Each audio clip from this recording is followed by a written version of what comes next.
Bueno, ha venido la periodista venezolana María Eugenia Pardo y la recibimos con un aplauso, por favor. Gracias.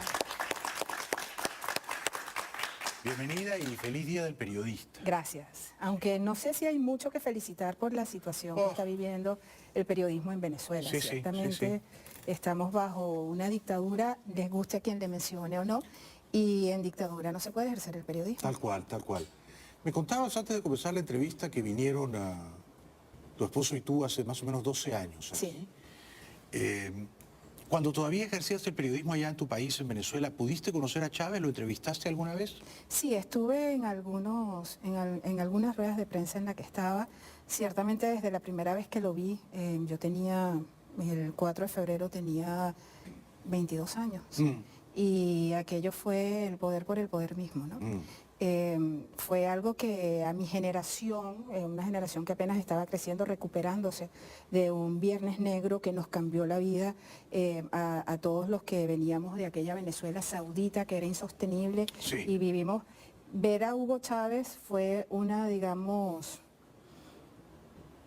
fue romper con el esquema de vida que conocíamos y que pensábamos que nunca nos íbamos a tener que someter a algo así.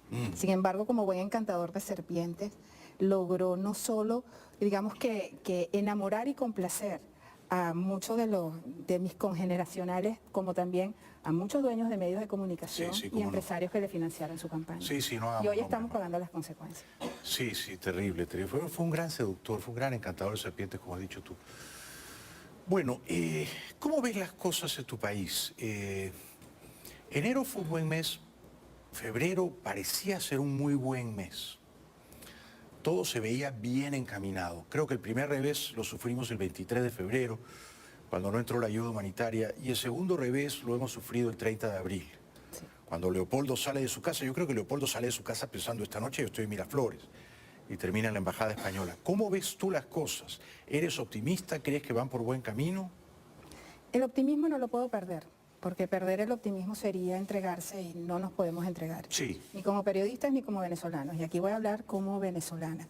Creo que el camino que está llevando en este momento Venezuela es la consecuencia de una serie de errores que han venido sucediéndose históricamente por no entender que se está enfrentando a una narcotiranía. Tú no puedes responder con flores cuando te están tirando balas. Entonces vemos que ha habido como una disonancia cognitiva en lo que es lo que ocurre y lo que se hace de muchos sectores. Sin embargo, el presidente Juan Guaidó, porque es el presidente Juan Guaidó, vino a darle una bocanada de aire a un pueblo sufrido que evidentemente ya estaba a punto de entregarse, porque venía de derrota en derrota, no solo con una Asamblea Nacional Constituyente que violó todos los principios de cómo fue convocada, cómo fueron seleccionados, incluso la misma razón de ser de la misma, como con unas elecciones fraudulentas del 20 de mayo del año pasado, con un nuevo CNE, con el mismo CNE que... Todo esto ya venía, digamos que, haciendo que este pueblo venezolano, acosado además por el hambre, la indolencia, la escasez y todo lo que ha hecho que 4 millones de venezolanos estén saliendo. Juan Guaidó representó esa esperanza que hoy por hoy lo que vemos es que seguimos aferrados a él, pero no se han visto mayores resultados. ¿Por qué?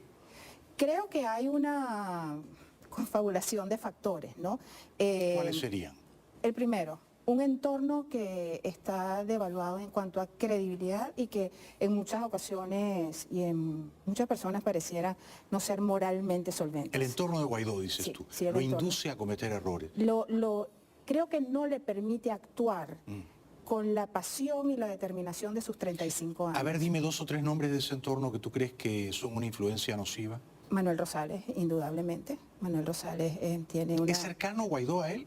No sé si será tan cercano. Pero debería ser más lejano. Debería ser más lejano, no debería aparecer en la misma ¿Qué otro nombre no te gusta mucho? No me gusta mucho Henry Ramos Alup. Pero últimamente está invisible, desaparecido. Claro, yo creo que le está, digamos, pasando factura sus propias acciones. Comprendo. Entonces... indudablemente es un político con muchísima experiencia y sabe cuándo dar 3 pasos hacia atrás para evitar verse involucrado en otro tipo de cosas. En cuanto a Leopoldo, ¿tienes algo que decir? En cuanto a Leopoldo, yo a Leopoldo López lo respeto, básicamente porque él entregó su vida y su libertad equivocadamente o no, eso ya no forma parte del debate. Claro. Pero 5 años en las condiciones que ha el Estado ya lo colocan en otro plano, que hablar de él podría ser hasta, digamos, no aceptable. Sin embargo, creo que no solo Leopoldo López, creo que el político en general tiene apetencias que son naturales, que es lo que lo hacen competir, correr por una elección, buscar un puesto, buscar seguidores, y obviamente en Venezuela hay muchos políticos. Sí, un poco lo que dijo Pompeo, ¿no? Sí. Hay 40 peleando por una silla, ¿no? Y la silla la ocupa ahora Guaidó, y esos 40 tendrían que estar apoyando a Guaidó y no intrigando entre ellos para ver quién ocupa la silla cuando la deje vacía Guaidó. Ahora, tú estabas describiendo una confabulación. El primer aspecto de ella, de la confabulación, dijiste, era el entorno de Guaidó. ¿Qué otros aspectos ves? Creo también que Venezuela no la podemos analizar en blancos y negros. Hay unos grises ahí muy determinantes en lo que implica, uno, la situación geopolítica y todo lo que genera un narcorrégimen en Venezuela, con su, digamos, su ubicación geográfica. Siempre dicen, Venezuela no es Cuba, Venezuela no es una isla, sí, pero Venezuela tiene la costa del Caribe más grande de América del Sur, y eso la hace, digamos, que geográficamente un punto importante. No hablemos del petróleo, no hablemos de recursos naturales. Sí. Luego tenemos también... Pero tú comprendes que Estados Unidos no necesita el petróleo de Venezuela. Lo comprendo, pero hay victorias políticas que digamos, que harían posible que este fuera una guinda para poder tener. Es importante que el público, tú lo sabes bien, tú estás súper bien informada, comprenda que este año ha ocurrido un hecho histórico, quizá la gente no lo advierte. Estados Unidos es el primer productor de petróleo del mundo. Ya no es Arabia Saudita, ni Rusia, ni Irán, ni mucho menos Venezuela, cuya producción ha caído a la tercera parte de lo que era en sus tiempos de bonanza. Estados Unidos es el primer productor de petróleo del mundo. Entonces, todos esos que dicen Estados Unidos necesita el petróleo de Venezuela están mal informados. No, Estados Unidos lo que necesita, la región lo que necesita es un país libre de narcotráfico y un país libre de terrorismo, que es en lo que se está convirtiendo Venezuela. Y un país que tenga futuro y que no expulse a sus mejores hijos. Y también que esté claro y consciente ese país que al final los políticos se deben a su pueblo. Sí. Y hoy tenemos un pueblo oprimido, como decía, con hambre, en familias enteras donde podías ver en un diciembre 35 personas y el diciembre pasado habían 3 ancianos solos en una casa porque sus hijos están caminando por América. Eso es inaudito, eso era imposible de pensar en aquellos días cuando yo iba al colegio y me decían, vives en el país más rico del mundo. Sí. ¿Qué más te preocupa de la oposición, de Juan Guaidó? ¿Qué consejo o sugerencia le darías para ganar tiempo, para capturar la iniciativa, para hackear a nuestro adversario? Hay algo que preocupa y que no sé si se ha medido concienzudamente, y es todo lo que implica que semanalmente estén allanando inmunidad parlamentaria y estemos quedándonos con menos diputados en la Asamblea Nacional. Porque evidentemente la posición del presidente Guaidó depende de la Asamblea Nacional. Correcto. Y entonces, su mandato termina el próximo año. El próximo año ciertamente dicen que puede haber algún tipo de negociación para que continúe, pero volvemos de nuevo a las apetencias naturales o no de quienes en este momento tienen la posibilidad de llegar a la Asamblea Nacional, a la presidencia de la Asamblea Nacional. Otra cosa importante en Venezuela, y es poder pulsar y medir hasta cuándo. Dicen que los países no tocan fondo, pero la gente sí, la gente se está muriendo. Entonces, ¿hasta cuándo?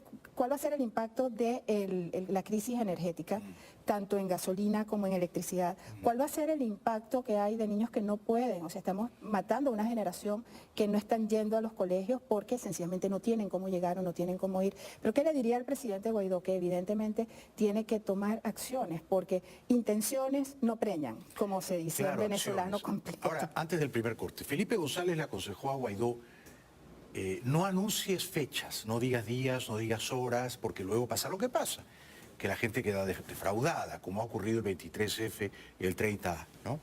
Y Felipe González sabe de lo que habla, evidentemente. Ahora, mi gran pregunta es, ¿por qué Guaidó no va a Washington a pedírselo a Trump o se queda en Caracas y se lo pide desde Caracas? Pero ¿por qué no invoca ese artículo de la Constitución en virtud del cual, dado un determinado escenario complejo como el que se está viviendo, el presidente legítimo puede pedir ayuda exterior?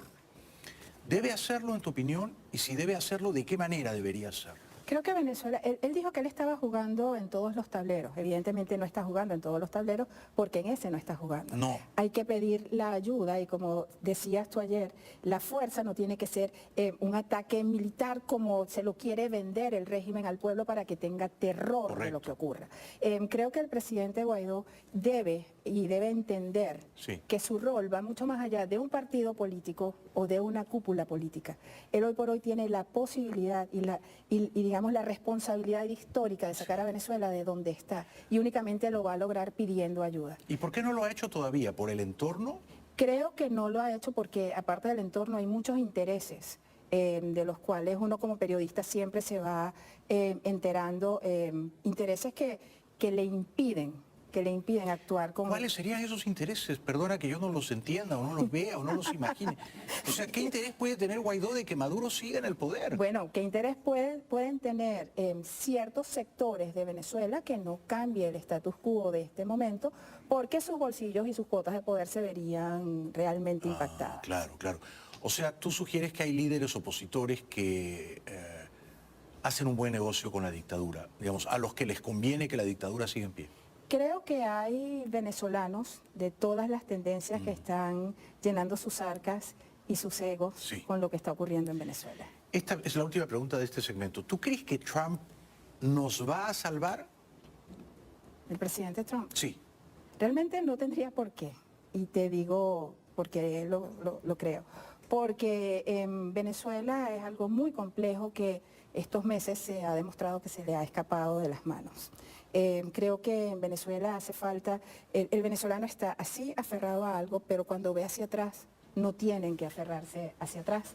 Y eso no solo lo estoy viendo yo como venezolana, creo que eso lo está viendo el alto gobierno y creo que está esperando quizás a ver cómo se va a desenvolver esto que está ocurriendo dentro de Venezuela para poder tener una visión clara de lo que pueda ocurrir y si realmente está dispuesto a asumir el costo político con una elección 2020, con lo que implicaría hacer algo por Venezuela. Claro, no esperas grandes cosas del gobierno de Trump, ¿no? No. Regresamos después de la pausa con María Eugenia Pardo. Un aplauso para ella, por favor.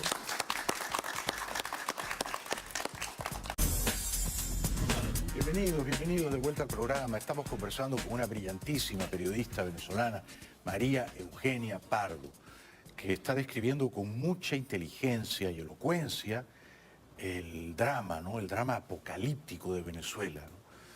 Yo jamás me había imaginado, fíjate, que en Venezuela la gente podía vivir peor que en Haití, que el per cápita de Venezuela podía ser más bajo que el de Haití, y así mismo es. Y si no hacemos nada, a finales del próximo año no van a ser 4 o 5 los millones de venezolanos los que están en el exilio. En América van a ser 6 o 7, ¿no? Sí. María Eugenia. Sí. Ahora, hemos hablado un poco de Capriles y sus responsabilidades y sus competencias. Me gustaría preguntarte por Duque y Bolsonaro y Piñera y Macri. Los 4 son presidentes de origen democrático impecable. Los 4 son de derechas, algunos de derechas más liberales, otros de derechas más conservadores. Los 4 hablan claro sobre Maduro. Los 4 dicen Maduro es un dictador, se tiene que ir, sus días están contados, ¿no?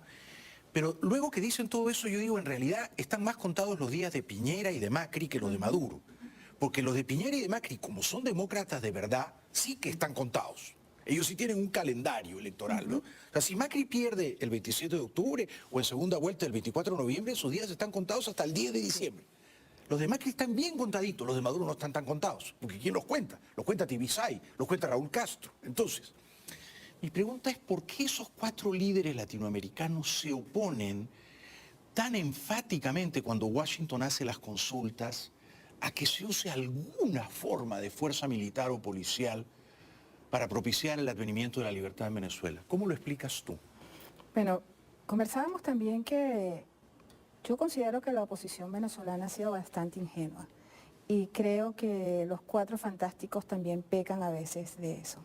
Los 4 fantásticos, sí, los que he mencionado, sí, son ingenuos. ¿Por qué? Porque realmente el impacto que están recibiendo sus países por efecto de la inmigración, del éxodo, vamos a decirlo, del éxodo de venezolanos es incalculable. ¿Incalculable? Incalculable. Hoy el alcalde de Medellín decía que tiene 13.000 niños venezolanos inscritos en sus escuelas. para que puedan tener algún tipo de escuelas instrucción. públicas. Escuelas públicas, Claro. que están subvencionando los impuestos de los habitantes de Medellín. ¿Qué impacto trae eso? El impacto político que le trae este alcalde a su partido, al gobierno, al país. Sí. Podemos citar lo mismo en Chile, podemos citar lo mismo en Argentina. El paso de venezolanos por Brasil es impresionante, además de todo lo que implica esa frontera sur de Venezuela con los garimpeiros. Si tú sumas Ecuador y Perú, hay 1 millón de venezolanos en esos 2 países, María Eugenia. En Colombia mucho más que 1 millón. Ahora Perú empieza a cerrar puertas, Chile empieza a cerrar puertas, porque como dices tú, ya no pueden absorber más. No. Y hay un segmento creciente de la población local que ve con hostilidad al refugiado venezolano, lo cual es una pena, ¿no?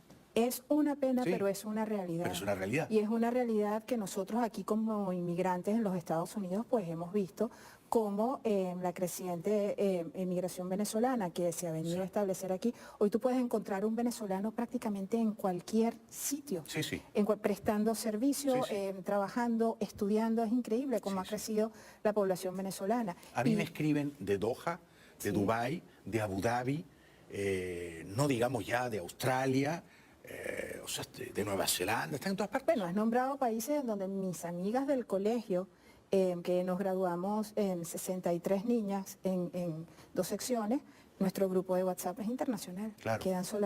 No quedan ni 30 de ellas en Venezuela. Y hablando de esto, sí quiero mencionar también que en Venezuela, y sí voy a robarme deliberadamente 2 minutos para hablar de los presos políticos venezolanos, que hoy por hoy no tienen una voz, porque ¿Bachelet no fue una voz? No fue una... Bueno, ella fue una voz para Maduro y para lavarle la cara, realmente.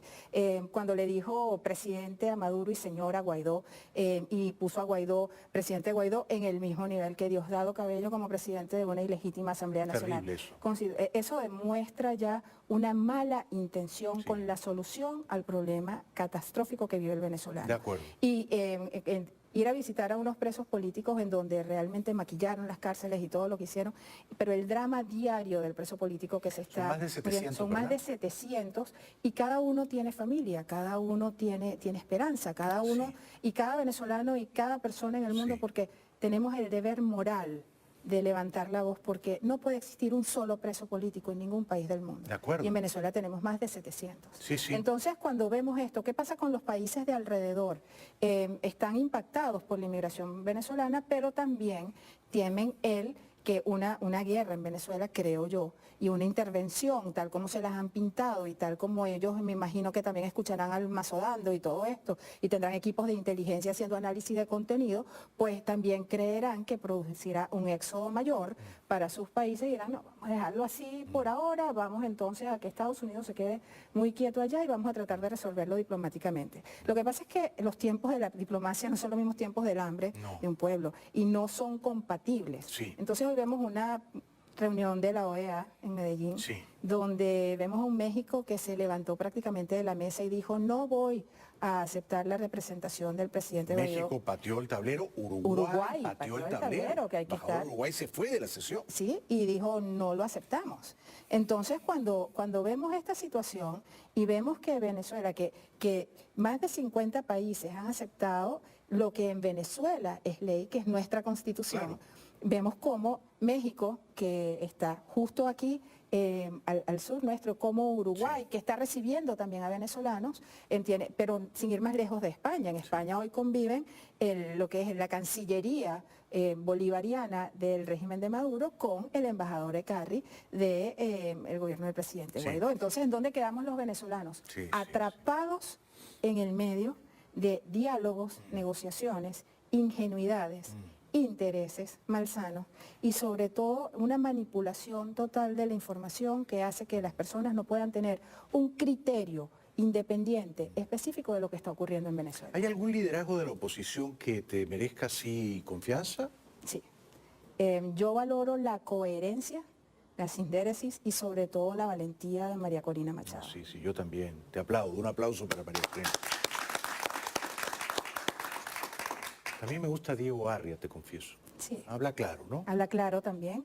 Y bueno, Diego Arria, digamos que toda su carrera internacional como embajador Sí. venezolano le da el autoritas para poder tener, porque eso es algo que está pasando. Sí. Y es algo que también le diría al presidente Guaidó, que en este momento hay muchos venezolanos con autoritas, no solo dentro de Venezuela, sino fuera de Venezuela, que pueden y están dispuestos a colaborar para poder hacer posible que tengamos unas soluciones más viables. Porque lo que es el partidismo, el sectarismo y todo, digamos, esta suerte de acuerdos políticos que se están dando, de cuotas políticas que se están dando para tratar de resolver el problema de Venezuela, de ninguna manera está ayudando. Esta es mi última pregunta. ¿Tú crees, María Eugenia, que el presidente Guaidó debería hacer una gira por el mundo libre, por las principales capitales del mundo libre? Comenzando por Washington, D.C. ¿Cuánto antes? Cuanto antes. Claro, claro. Cuanto antes, creo que la gira de Fabiana Rosales fue una gira esperanzadora para la diáspora, pero el presidente Guaidó está obligado a hacer una gira política en donde realmente primero comportarse como presidente, porque el poder no sirve si no se ejerce. Exacto. Y hay que ejercerlo. Sí. Y ejercer el poder comienza por ser presidente y hablar con sus Claro, padres. me encantaría verlo con Trump y con Trudeau y con Angela Merkel y con Macron, me explico. Por supuesto. Recibido con todos los honores de jefe de Estado. De jefe de Estado y que pueda sentarse él con la irreverencia de sus 35 años, que es algo que es inédito y que para nosotros es un cambio generacional, pero que puede inspirarnos a decir si es posible. Esa generación que creció bajo el yugo comunicacional de Hugo Chávez dio como producto a hombres como Guaidó, y eso es algo que en Venezuela lo valoramos y el mundo entero tiene la oportunidad de hacerlo. Sí, solo sí, el presidente Guaidó sale y se comporta como el presidente legítimo del pueblo de Venezuela. Te agradezco mucho, has estado absolutamente brillante, me he llevado la mejor impresión de ti, ya me habían hablado maravillas de ti. Espero que el presidente Guaidó preste atención a lo que le ha dicho hoy con mucha nobleza, además, María Eugenia Pardo. Un aplauso para ella, por favor. Gracias.